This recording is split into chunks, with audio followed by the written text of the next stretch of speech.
So, to continue, we have other type of control for industrial motors. This is what we call the VFD or variable frequency drive. Now, in our variable frequency drive, there are three functions. One is communication, the other one is local, and the other one is external, no? External function. So I will demo now. I will show you now the local function of this variable frequency drive. And to mind you, this variable frequency drive is supplied by a single phase line. See, supplied here. There are two wires, line 1 and line 2. Okay, and then the load now is three phase: terminal 1, terminal 2, terminal 3. Since this is a three phase motor, now this type of control can be only performed intended for small motors only, no? So up to 3 horsepower motor only. You can use this one, especially if the supply is single phase and the motor is three phase, provided that you have to apply to a 3 horsepower motor only. Okay? Especially if you have to convert your motor from single phase line to three phase load. Okay?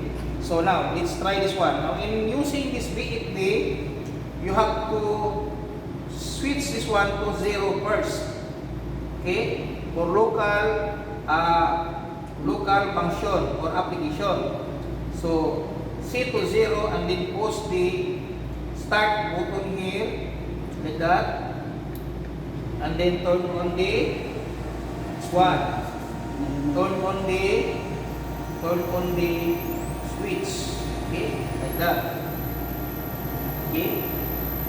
Now, the speed of this motor will vary upon the switching of the frequency.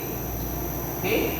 Now, how to maximize the speed of the motor? So, you have also to maximize the frequency of the variable frequency drive up to 60 Hz. So, like that, we have 34. Now, for example, if this is 1,800 RPM, so now you are almost on the, or you are more than half, since you have already 34.9 frequency or Hertz, no, of the variable frequency drive. So, like that. Now, to turn off, you can turn off this one directly here. Or you can turn off also here. Okay? Like that. So,